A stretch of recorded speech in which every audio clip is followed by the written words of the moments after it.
Kıymetli Müslümanlar, Hindistan'da Müslüman kardeşlerimize yapılan zulmü protesto etmek amacıyla birazdan basın açıklamamızı gerçekleştireceğiz. Bütün halkımızı davet ediyoruz. Basın açıklamasını yapmak üzere mikrofonu Anadolu Gençlik Derneği Kayseri Şube Başkanı Metin Aydın Öz'e takdim ediyor. Kıymetli Müslümanlar, değerli basın mensupları, barışın, kardeşliğin, adaletin yegane kaynağı İslam'dır ve insanlık ancak İslam ile huzur bulacaktır. Müslümanlar kendi değerleri etrafında toplandığı ve adaleti şiar edindiği sürece yaşadıkları her yere huzuru ve güveni getirmişlerdir. Lakin zalim yönetimler, putperest ve menfaatperest odaklar İslam'ı ve Müslümanları her zaman kendileri için bir tehdit olarak görmüşlerdir. Otoritelerinin sarsılmaması, menfaatlerinin yok olmaması ve köle düzenlerinin devamı için her yolu denemeyi mübah saymışlardır. Bugün nüfus bakımından dünyanın en büyük ülkelerinden olan Hindistan'ı, bir daha tekrar ediyorum, bugün nüfus bakımından dünyanın en büyük ülkelerinden olan Hindistan'ı ve Hint Müslümanlarının çektikleri çileleri kamuoyuyla paylaşmak ve Müslüman kardeşlerimizin derdiyle dertlenmek üzere toplandık. Yıllarca İngiliz sömürgesine maruz kalan Hint coğrafyası, İngilizler çekilse de zulüm zihniyetini devam ettiren, hatta şiddetini artıran yönetimler tarafından idare edilmiştir. 1947'de resmi olarak kurulan Hindistan, kurulduğu günden itibaren Müslümanlara azınlık muamelesi yapmış, temel hak ve hürriyetlerden mahrum etmiş ve şiddet olaylarını desteklemiştir. Müslümanların ibadetlerine kısıtlamalar getirme, camilerimizi tahrip etme, çocuklarımızın İslami eğitimlerine engeller koyma, hanım kardeşlerimizin tesettürüne el uzatma, mallarını gasp etme, canlarına kastetme, kısacası onları asimetrik psikolojik terörün tüm yönleriyle kıskaca almışlardır. Hindistan'da 200 milyon Müslüman yaşamaktadır.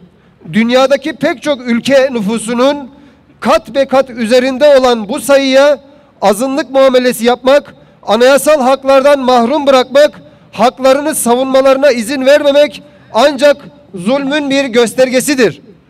İslam düşmanlığını en çok teşvik edenler arasında Hindistan'ın olduğunu ve Müslümanları terör destekçisi gibi gösterme hadsizlikleri ayan beyan ortada iken hiçbir şey yokmuş gibi durmak insanlıktan çıkmak demektir. Tekbir! Allahu Ekber! Tekbir! Allahu Ekber! Tekbir! Allahu Ekber!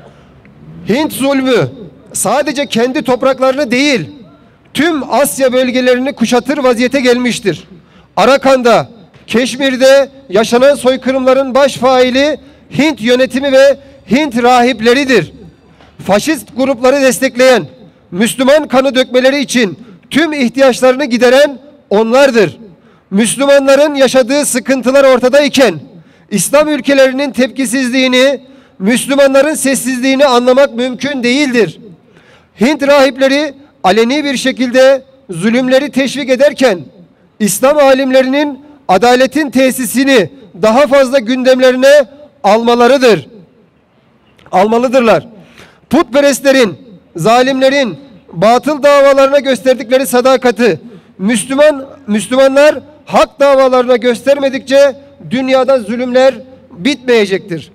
Kendi değerlerini savunmayanlar, adaleti ayağa kaldıramayanlar, Müslümanların izzet ve şerefini göz ardı edenler, İslam birliği için çalışmayanlar, yeni bir dünya idealine inanmayanlar elbette ahirette hesap vereceklerdir. Çağrımız İslam ülke liderlerinin derhal toplanmaları, ülke yöneticilerimizin bu işte öncü olmaları ve dünyada yaşanan zulümlere karşı beraber hareket etmeleridir. Hindistan'daki Müslümanların sıkıntılarının giderilmesi, Keşmir ve Arakan'daki kardeşlerimizin özgürlüklerine ve insanca yaşama hakkına sahip olmaları için tüm gayreti sarf etmeleri gerekmektedir. Aynı şekilde medyamızın Hindistan'da yaşanan zulümleri tüm gerçekliğiyle yansıtmaları, sivil toplum kuruluşlarının ülke yöneticilerine yapacakları her çağrı sorumluluk alma ve safımızı gösterme açısından önemlidir. Rabbimizin Kahhar ismine sığınıyoruz. Rabbimiz İslam'a ve Müslümanlara savaş açan tüm zalimleri kahreyle. Rabbimiz bizleri her daim hakkı üstün tutanlardan, cihada devam edenlerden ve kardeşlerimizin derdiyle dertlenenlerden eylesin. Anadolu Gençlik Derneği olarak İslam birliği tesis edilmeden ve yeni bir dünya kurulmadan zulümlerin bitmeyeceğini bir defa daha ifade ediyor. İslam ülke yöneticilerini ve Müslümanlarını sorumluluklarını yerine getirmeye davet ediyoruz. Allah'a emanet olunuz.